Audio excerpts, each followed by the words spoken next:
Hello friends, સરળ શિક્ષણ ચેનલમાં આપનું હાર્દિક સ્વાગત છે. આજે આપણે 3 અંકના સાદા ગુણાકાર જોઈશું. તો ચાલો વિડીયોની શરૂઆત કરીએ.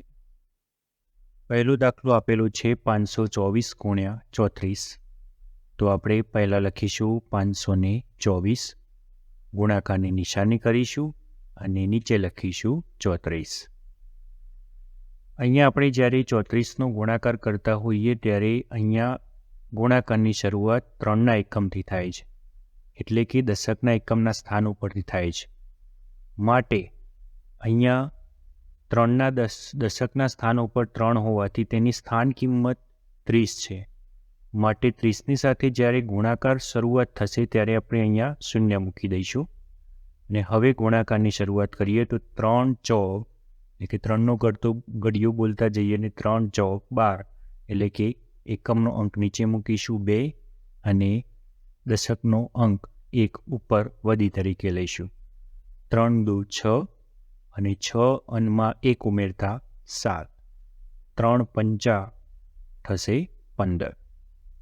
હવે ગુણાકાર 4થી શરૂઆત થશે. 4 ચોક 16, એટલે કે 16માં એકમનો અંક 6 નીચે લખીશું અને વધી તરીકે લખીશું 1. 4 દુ 8, 8 અને 1 9, 4 પંચું 20. હવે જે નીચે બે સંખ્યાઓ આપણને મળી તેનો આપણે અહીંયા સરવાળો કરીશું. 0 અને 6 એટલે 6, 2 અને 9 ઉમેરતા 11 થશે. 11માં એકમનો અંક નીચે 1 લખીશું અને દશકનો અંક 1 વધી તરીકે લઈશું 1. 1 ને 7, 8 નીચે મૂકીશું. 5 ને 2, 7 નીચે લખીશું અને 1 એમના એમ નીચે ઉતરશે. એટલે અહીંયા આપણો જવાબ થશે 17,800. આગળ જોઈએ 817 ગુણ્યા 26. તો લખીશું 817, ગુણાકારની નિશાની અને લખીશું 26. તો અહીંયા પણ જ્યારે ગુણાકારની શરૂઆત કરીએ છીએ ત્યારે 2ના સ્થાન ઉપરથી, એટલે કે દશકના સ્થાન ઉપરથી શરૂઆત કરીશું. માટે દશકના સ્થાન ઉપરથી ગુણાકારની શરૂઆત કરવા જતાં પહેલાં 0 મૂકીશું. હવે 2 સિત્તું 14, એટલે કે 14માં એકમનો અંક 4 નીચે લખીએ અને વધી તરીકે લખીએ 1. 2 એકા 2, 2 અને 1 ઉમેરતા 3, 2 અઠ્ઠ્યું 16. ફરીથી આગળ 6ના એકમ ઉપરથી 6ના અંક ઉપરથી ગુણાકારની શરૂઆત કરીએ. 6 સિત્તું 42, 42માં એકમનો અંક 2 નીચે લખીશું અને વધી તરીકે લખીશું 4. 6 એકા 6, 6માં 4 ઉમેરતા 10, 10માં 0 એકમનો અંક નીચે લખીએ 0 અને વધી તરીકે લખીશું 1. 6 અઠ્ઠ્યું 48, 48 ને 1 ટોટલ થયા 49. તો 49 નીચે લખી દઈએ. હવે બે જે સંખ્યાઓ આપણને મળી તેનો સરવાળો કરીશું. 0, 2, 2, 4માં 0 ઉમેરતા 4, 3માં 9 ઉમેરતા 12 થશે. 12માં હવે 2 એકમનો અંક નીચે લખીએ અને વધી તરીકે લખીએ 1. 1 અને 6 7, 7 ને 4 11, 11માં એકમનો અંક 1 નીચે અને વધી તરીકે લખીશું 1. 1 ને 1 ટોટલ થયા 2. તો અહીંયા આપણો જવાબ થયો 21,242. આગળ જોઈએ 924 ગુણ્યા 18. તો લખીશું 924, ગુણાકારની નિશાની અને નીચે લખીશું 18. અહીંયા પણ આપણે દશકના સ્થાન ઉપરથી ગુણાકારની શરૂઆત કરતા હોવાથી 0 મૂકી દઈએ. 1 ચોક 4, 1 દુ 2, 1 નવા 9. ફરીથી આગળ હવે પરથી ગુણાકાર કરવા જતાં 8 ચોક 32, 32માં 2 નીચે લખીશું અને વધી તરીકે લખીશું 3. 8 દુ 16, 16 ને 3, 16 ને 3 19, 19માં 9 નીચે લખીશું અને વધી તરીકે લખીશું 1. 8 નવા 72, 72માં 1 ઉમેરતા નીચે લખીશું 73. અહીંયા આપણને બે સંખ્યાઓ મળી 9,246 અને 7,992. બંનેનો સરવાળો કરીએ. શૂન્યમાં 2 ઉમેરતા 2, 4માં 9 ઉમેરતા 13 થશે. 13માં એકમનો અંક 3 નીચે લખીશું અને વધી તરીકે લખીશું 1.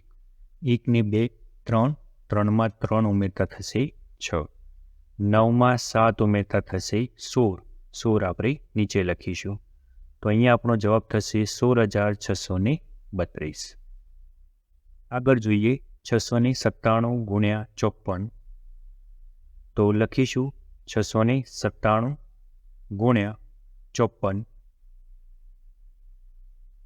ફરીથી અહીંયા દશકના સ્થાન ઉપરથી ગુણાકારની શરૂઆત કરવા જતાં 5 સિત્યુ એટલે કે પહેલાં શૂન્ય મૂકી દઈએ. 5 સિત્યુ 35. 35માં 5 એકમનો અંક નીચે લખી દઈએ અને ઉપર વધી તરીકે લઈએ 3. 5 નવ્વા થશે 45.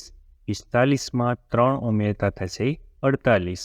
48માં એકમનો અંક 8 નીચે લખી દઈએ અને ઉપર 4 લખી દઈએ. 5 6 30. 30 ને 4 થશે 34. તો અહીંયા આપણને એક સંખ્યા મળી 34,850. ફરીથી એકમના અંક 4 ઉપરથી ગુણાકાર કરીએ. 4 સિત્યુ 28. 28માં એકમનો અંક 8 નીચે લખી દઈએ અને વધી તરીકે લખીએ 2. 4 નવ્વા 36. 36 ને 2 થશે 38. 38માં 8 નીચે લખીએ અને વધી તરીકે લખીએ 3. ફરીથી આગળ 4 6 24.